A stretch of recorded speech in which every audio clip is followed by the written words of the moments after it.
According to the 2005 National Electrical Code, Section 230.28 addresses protection against physical damage for service conductors.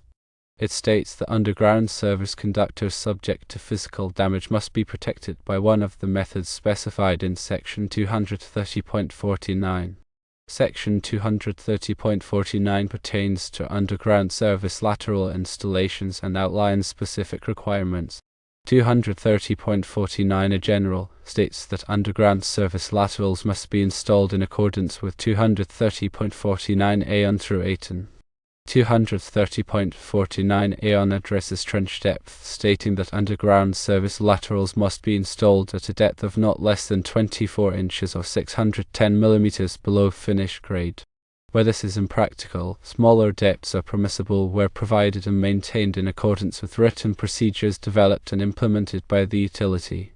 This requirement applies to the lateral from the termination at the building or other structure to the main, transformer, or other source of supply.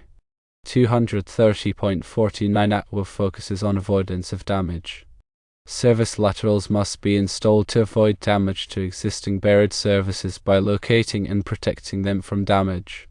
This can be accomplished by one of the following methods. Firstly, burying the service lateral at least 12 inches or 305 mm below other buried services, or secondly, where it is impractical to bury the service lateral 12 inches or 305 mm below existing other buried services, the service lateral must be encased in rigid metal conduit, intermediate metal conduit, or Schedule 80 polyvinyl chloride or PVC conduit. Where Schedule 80 PVC conduit is used, the raceway must also be protected by encasing the raceway in a minimum of 2 inches or 51 mm of concrete. 230.49 A3 addresses protection of direct buried conductors and cables. Direct buried conductors and cables must be protected from physical damage by one of the following methods. Firstly, rigid metal conduit, intermediate metal conduit, or Schedule 80 PVC conduit. Where Schedule 80 PVC conduit is used, it must also be protected by encasing the raceway in a minimum of 2 inches or 51 mm of concrete, or secondly, other approved means. Based on the code analysis, if the service conductors aren't passing through a shaft to feed another building, concrete encasement might not be explicitly required by the 2005 National Electrical Code in all situations. However, it is critical that the service conductors are installed in accordance with the requirements of Section 230.49 ATWO to avoid damage to existing buried services. Furthermore, the specifics of your installation, including local regulations and utility requirements, may impose additional encasement or protection measures. It is highly recommended to consult with a qualified electrical inspector or engineer to ensure full compliance with all applicable codes and regulations for the specific installation. Remember, the NEC provides a baseline for safety, and local amendments or interpretations may modify or add to these requirements. Therefore, always verify the local requirements for electrical installations. The location of the service equipment, being on the second floor, and the routing of the service entrance conductors below the building and upper shaft introduce specific considerations. While the NEC does not explicitly mandate concrete encasement solely based on the shaft configuration, the potential for physical damage within the shaft must be carefully evaluated. If the shaft is susceptible to impacts, abrasion, or other forms of physical stress, additional protection beyond standard conduit might be necessary. This additional protection could include concrete encasement or other approved methods designed to withstand the anticipated stresses. It is also important to consider the presence of other conduits for feeders and branch circuit wiring within the same shaft. The proximity of these conduits could increase the risk of damage to the service conductors, particularly if the shaft is crowded or poorly organized. In such cases, additional separation or protection measures may be warranted. The selection of appropriate conduit types is crucial for ensuring the long-term reliability and safety of the service conductors. Rigid metal conduit and intermediate metal conduit offer superior physical protection compared to PVC conduit, but they also have higher material costs and may be more difficult to install in certain situations. Schedule 80 PVC conduit provides a balance between physical protection and ease of installation, but it requires concrete encasement when used for underground service laterals. The choice of conduit type should be based on a thorough assessment of the specific conditions within the shaft and the surrounding environment. In addition to physical protection, it is also important to consider the potential for corrosion of the service conductors and conduit. If the shaft is located in a damp or corrosive environment, the use of corrosion-resistant materials or coatings may be necessary. Regular inspections and maintenance of the service conductors and conduit are essential for identifying and addressing any potential problems before they become serious. These inspections should include a visual examination of the conduit for signs of damage or corrosion, as well as electrical testing to ensure that the conductors are properly insulated and grounded. Any necessary repairs or replacement should be performed promptly by a qualified electrician. Ultimately, the decision of whether or not to concrete encase the service conductors in the shaft is a matter of engineering judgment based on a thorough assessment of the specific conditions and requirements of the installation. A qualified electrical engineer can provide valuable guidance in this process, ensuring that the installation meets all applicable codes and regulations and provides a safe and reliable source of power for the building.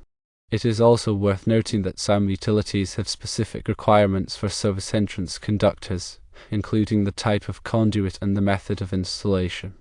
It is important to check with the local utility to determine if there are any specific requirements that apply to your installation.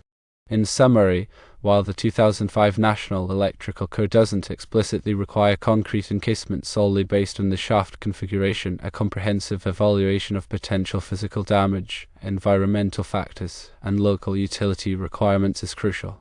Consulting with qualified professionals ensures a safe and compliant installation. Now, delving deeper into the relevant sections of the 2005 National Electrical Code or NEC, let's further clarify the requirements for service conductors, particularly in the context of their routing through a shaft. As previously mentioned, Section 230.28 mandates protection against physical damage for underground service conductors. This is a fundamental principle that underscores the importance of safeguarding these critical conductors from potential harm. Section 230.49 provides specific guidance on underground service lateral installations. It outlines various methods for protecting service laterals, including those that may be relevant to the scenario of routing conductors through a shaft. Subparagraph 230.49 addresses trench depth, specifying a minimum depth of 24 inches or 610 mm for underground service laterals. However, it also acknowledges that this depth may be impractical in certain situations, allowing for shallow depths provided that written procedures developed and implemented by the utility are followed. This provision highlights the flexibility of the NEC in accommodating real-world constraints while maintaining a focus on safety. Subparagraph 230.49 focuses on avoiding damage to existing buried services. It mandates that service laterals be installed in a manner that prevents damage to other buried utilities.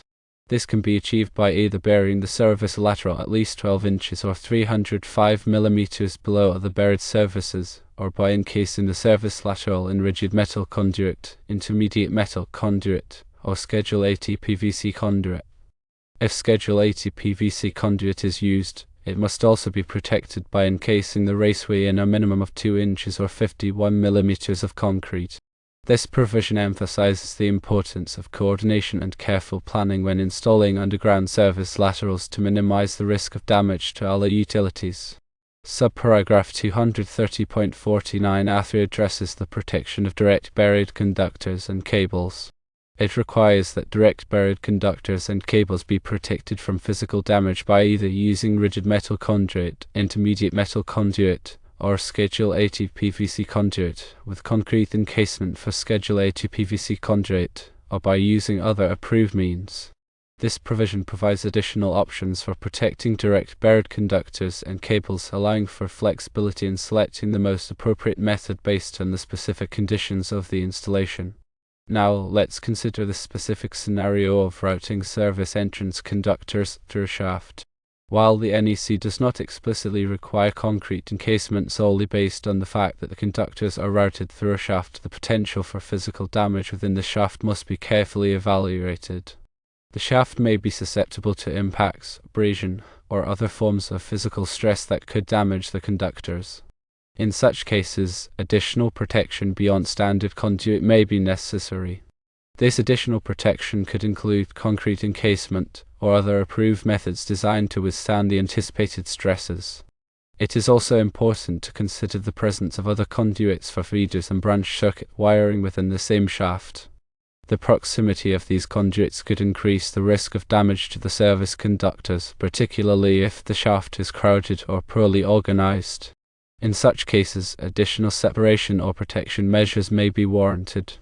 The selection of appropriate conduit types is crucial for ensuring the long-term reliability and safety of the service conductors. Rigid metal conduit and intermediate metal conduit offer superior physical protection compared to PVC conduit, but they also have higher material costs and may be more difficult to install in certain situations. Schedule 80 PVC conduit provides a balance between physical protection and ease of installation, but it requires concrete encasement when used for underground service laterals. The choice of conduit type should be based on a thorough assessment of the specific conditions within the shaft and the surrounding environment. In addition to physical protection, it is also important to consider the potential for corrosion of the service conductors and conduit. If the shaft is located in a damp or corrosive environment, the use of corrosion-resistant materials or coatings may be necessary. Regular inspections and maintenance of the service conductors and conduit are essential for identifying and addressing any potential problems before they become serious. These inspections should include a visual examination of the conduit for signs of damage or corrosion, as well as electrical testing to ensure that the conductors are properly insulated and grounded. Any necessary repairs or replacements should be performed promptly by a qualified electrician. Ultimately, the decision of whether or not to concrete encase the service conductors in the shaft is a matter of engineering judgment based on a thorough assessment of the specific conditions and requirements of the installation. A qualified electrical engineer can provide valuable guidance in this process, ensuring that the installation meets all applicable codes and regulations and provides a safe and reliable source of power for the building. It is also worth noting that some utilities have specific requirements for service entrance conductors, including the type of conduit and the method of installation. It is important to check with the local utility to determine if there are any specific requirements that apply to your installation. In summary, while the 2005 National Electrical Code doesn't explicitly require concrete encasement solely based on the shaft configuration, a comprehensive evaluation of potential physical damage, environmental factors, and local utility requirements is crucial. Consulting with qualified professionals ensures a safe and compliant installation.